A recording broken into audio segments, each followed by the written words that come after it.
Only 3 teams in the history of the OHL have ever battled back from a 3-0 series deficit. The Windsor Spitfires did so in 2010 and in 2005, and in 1988, the Ottawa 67s did it. The Petes will try to be the 4th team, but they're going to need a huge win tonight. Now you're wondering, how did we get to this point? Well, the comeback kids, the pesky Petes, they performed exceptional in the last 3 games, and that's how we are at this point in Game 7. Now, we know those fans are very knowledgeable, Mike, and for anyone keeping score at home, the last 2 players to score the game-winning goals, that being Josh McDonald and Hunter Garland, 2 players that you picked up in trades to improve this team. Just talk about your staff scouting those players and improving this team to go on this playoff run. From a humble upbringing in Manitoba to one of the most passionate sports cities in all of North America, Israel Dalje has certainly come a long way. And with his special teams contributions increasing, he promises that's only the beginning, as there's certainly something special about the Bears' number 71. From coast to coast, the game of hockey has been embedded into our society as Canada's game. And here on the prairies, that statement couldn't be more accurate. But does the game that we love have the possibility of one day losing its appeal? For the next 3 nights, I'll take you through an in-depth look at hockey in our province. So the 100th Grey Cup is in the books, with the Argonauts prevailing 35-22 over the Stampeders. The atmosphere here at Rogers Centre, it was electric. But it does beg the question, would the 100th Grey Cup bid is as important if the Argos weren't in it?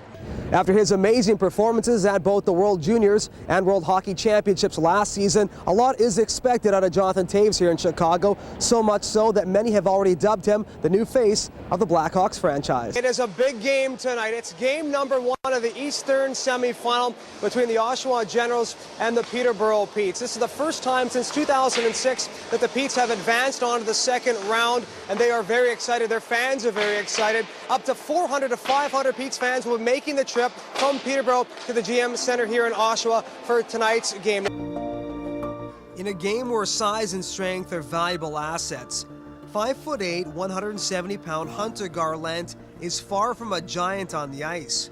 Around 15, 16, I realized that I wasn't going to be one of the bigger guys on the ice, and you know, I think it motivated me to work that much harder. But the product of Welland, Ontario more than makes up for it with his speed, skill, and a fearless attitude. I try and play like I'm 6'2". I guess sometimes I wish I was that big, but you know, you gotta, I guess it's the size of the heart, not the size of the body. The heart of Hunter has been on display ever since he arrived in Peterborough. 30 points in 25 games. More importantly, he's made other players around him better, not just with his skill, but with his attitude. He just has this contagious personality that he's always in a good mood regardless of the situation, and as soon as we picked him up, you could tell that affected our entire dressing room, and it made other guys pick up their attitudes a little bit. I think you could see that in the success we had as a team. I think right from when I was 8 years old, my dad always told me that my 2 greatest assets were my speed and my smarts, and you know, I've just tried to continue to build off that up until now, and you know, every time I'm on the ice in practice, I'm trying to get better. And while this was a career year for Hunter Garland, it has also been a season of turmoil. As just 3 weeks ago, Hunter lost his father and his best friend, Robert Garland, who passed away suddenly at just 48 years of age. When it's sudden, I guess it's tough. You know, you look and you see things that I guess you maybe missed, right? You maybe, you know, you didn't talk on the phone that day, you didn't text, whatever, but, you know, I have so many great memories with my dad and 0 regrets. And, you know, like I said, he was the best father I could ever ask for, and everything he did for myself as well as my brothers is unbelievable. And, you know, it's made us all, you know, great people and strong people to be able to handle this situation, I think. For a father that never missed one of his son's games, Robert Garland will now be with his son and the rest of the Petes on the ice for the rest of the season, as the Petes have been wearing Robert's initials on the back of their helmets and will do so for the remainder of the playoffs. My first game in Peterborough, I probably played more minutes than I've ever played before, and that's probably one of the best memories, walking out and, you know, knowing he's watched every game since I was 8 years old. The smile on his face, I don't think I've ever seen a smile like that on him before. He always tried to, you know, keep it in and tell me I got to keep getting better, and you know, he was happy that day.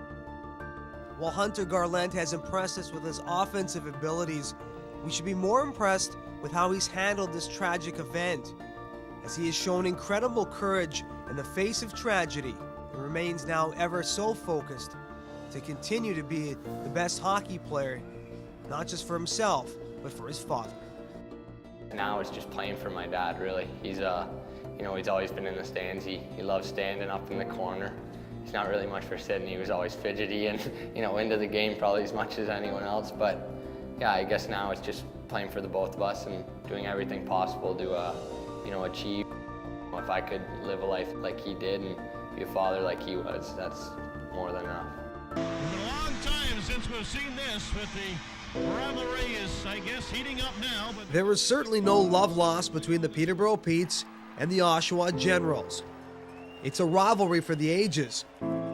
Every time the two storied franchises play each other, the result is intense competition and a legendary battle. Rivalry is great, and it's strong and still going forward, and it's felt right from the top right down to the bottom. Rivalries are great for hockey. I think that from a standpoint, the fans know that it could be a real interesting night. The rivalry's good. I think it manifests itself game by game, and I mean, there's games in the past with Peterborough Oshawa where there's, it's been hard played, but not necessarily the fisticuffs. And they rarely trade with each other because they don't like each other. Every year, the rivalry is passed down from team to team. And it's even better when you get those 2 points against Oshawa 45 minutes down the road. As this love-hate relationship has made for some of the most exciting and most memorable junior hockey games. One game here, we were playing them, and Oshawa was the top team in the league at the time. I remember right here in this building, Chris King. Chris and I were on the ice killing a penalty. It was almost like the anticipation was there. We dumped the puck down, and the goalie came out and played it, and Chris decided to make him part of the boards. Running Jeff Hackett in the corner, and basically standing there, turning around and pointing a stick at their bench. Challenged the whole bench, and about 4 guys jumped on, and all of a sudden we had an all-out brawl. He is one of the most gifted players to ever pick up a lacrosse stick. Excelling at both field and box lacrosse, Peterborough is proud to call John Grant Jr. one of their favorite sons.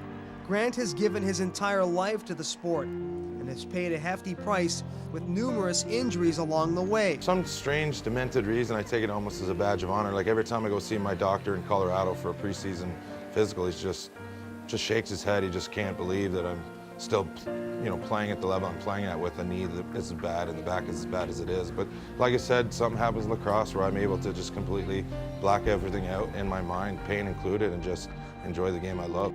But 13 major championships later, several scoring titles, and a chance to represent his country, John Grant Jr. has cemented his own lacrosse legacy, surpassing the one that his father built before him.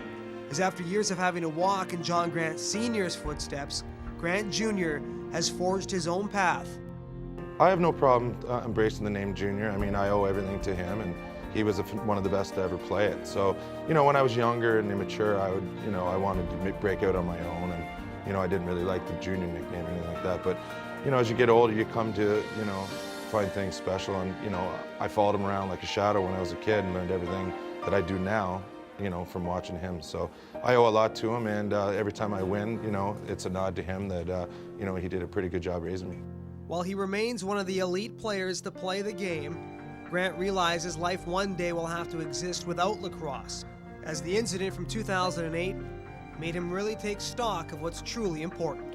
That near death and the near career-ending injury definitely put things, in my mind that, I'm not going to be able to do this forever, and who knows how long I've got left. Once my body gives up, it gives up. Hi, I'm Slater Cuckoo. I play for the Peterborough Petes, defenseman, number 29. While his last name might be a bit difficult to pronounce, it won't be long before the entire hockey world knows exactly who Slater Cuckoo is.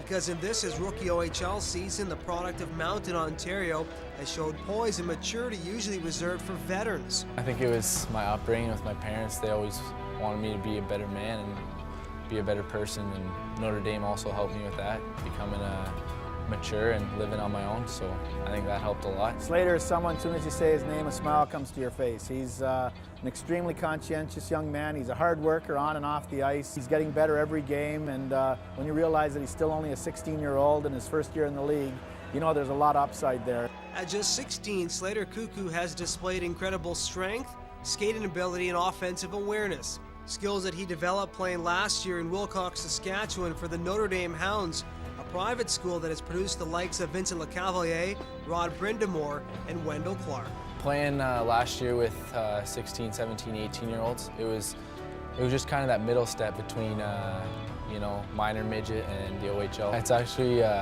easier probably coming here to live with my aunt and uncle than living in a dorm with 3 other strangers, really. With his abilities and skill set increasing each and every day, many are already predicting that Slater Cuckoo will be a top draft pick in the NHL. An early glimpse of the future that has the product of Mountain, Ontario, all smiles. I hope so. That's all I want, to play in the NHL.